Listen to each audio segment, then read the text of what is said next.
Go. My name's Wilson. I'm Mary. I'm Sarah. I'm Skylar. I'm Ashley. Okay. Annually, the United States comes in third with the most abortions, and Red China tops that list with 11 million abortions. To further inform you all about abortions and the abortive process, I got information from the following sources.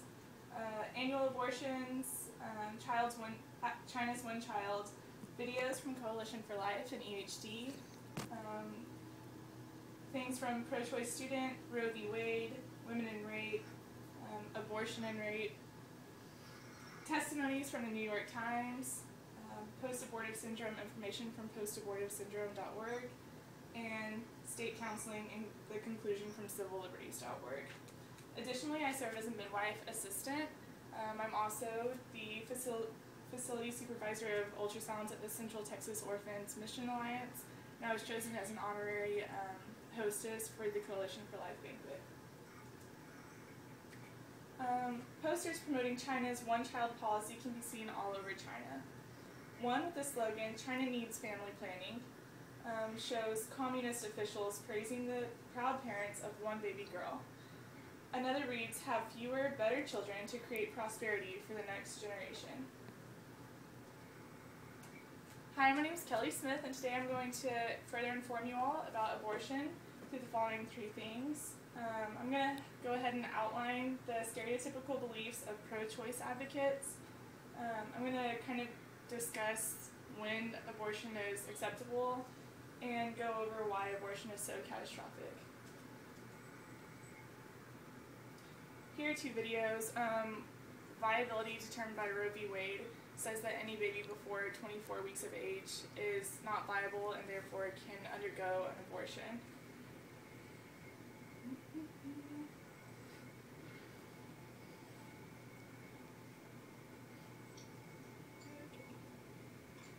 You can see several videos here of all the babies. These babies are fully developed and actually can blink, can startle to reflexes, and these babies are just 5 months old.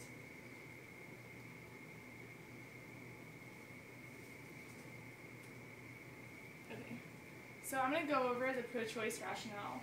This is from a student, and she's actually in science, so she said, I am pro-choice because I don't think there's any reason why a woman should have to face all the consequences from something she did not choose alone. If a guy can get a woman pregnant and then run away, there is no reason why she should be the one responsible for everything.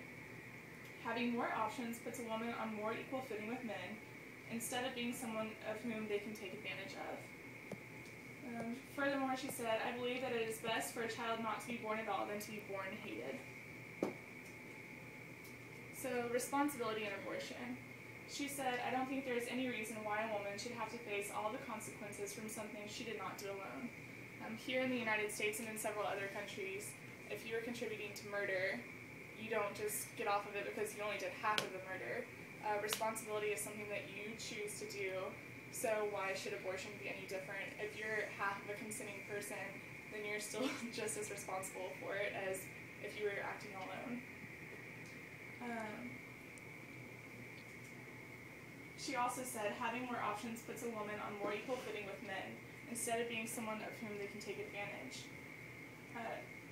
This is true, but this is also helping her realize that sexual encounters are something to be taken seriously, not to be taken lightly.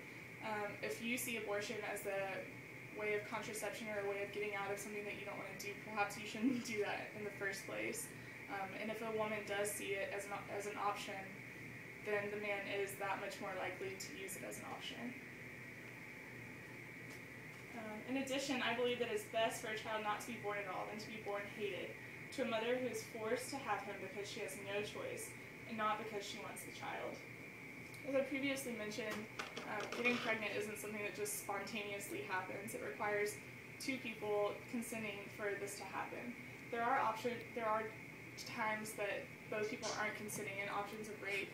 However, those children can be given up for adoption, and actually that has been seen as a more likely resource.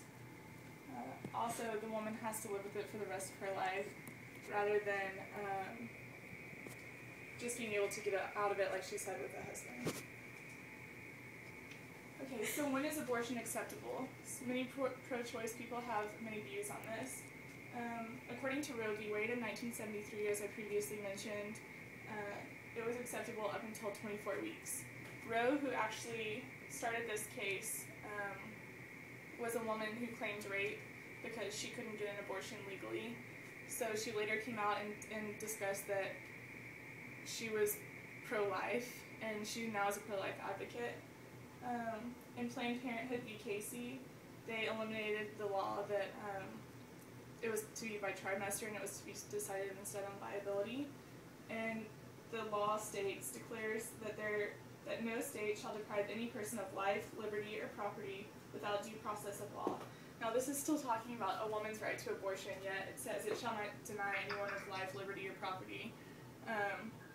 So it's already blatantly stating that there's a human life in a pregnancy that's being aborted, so that is denying them of all of these rights. In cases of rape, somebody said the woman may also sense that if she can get through the pregnancy, she will have conquered the rape. While he was selfish, she can be generous. While he destroyed, she can nurture. So, as I previously mentioned, rape is something that happens, but when a woman is violated and then has to be further violated by having the baby forcibly removed, that's something that she has to live with 2 times over again, and it just magnifies the incident that much more. So if she can take something bad and turn it into something good, then that often gives the women a sense of relief. Another person said, let's punish the rapist and abuser, not their victims. So also in cases of incest, it's actually been found that malformations really occur a lot less than people believe. So abortion really shouldn't be an option. The children may be handicapped, but there are still people on this earth that would love to have a child like that. So the aftermath of an abortion. Many people think about the actual act and they don't think about how it affects the individuals involved. There was an abortion counselor, and how she got to be an abortion counselor, or a post-abortive counselor, was that she had a miscarriage, and then she wanted to fix that and have another child, and then the moment she got pregnant, she thought that she hated it, so she had a second and a third and a fourth miscarriage. And it wasn't until she identified that she didn't hate herself, she hated what she did, that she was able to become a counselor and help other people. There's actually a disorder that exists. It's called post-abortive traumatic stress disorder. It's very similar to PTSD. This is a huge event whenever you're ending someone's life, and that's something that you have to live with. So it actually really affects people, but they don't realize that it's stemming from that abortion. And actually, states have mandated that people be informed of counseling before an abortion, be informed about the link between abortion and breast cancer, the ability of the fetus to actually feel pain, and the long-term mental health consequences for women. In conclusion, I have just covered the stereotypical beliefs of pro-choice advocates, when people believe that abortion is acceptable, and why abortion really does have such a huge effect on the population of the United States. Frederica Matthews Green said, "No woman wants an abortion as she wants an ice cream cone or a Porsche. She wants an abortion as an animal caught in a trap wants to gnaw off its own leg." That's just saying how abortion isn't something that's light and fluffy, and it really is something dark, and it should be handled as such. Thank you very much.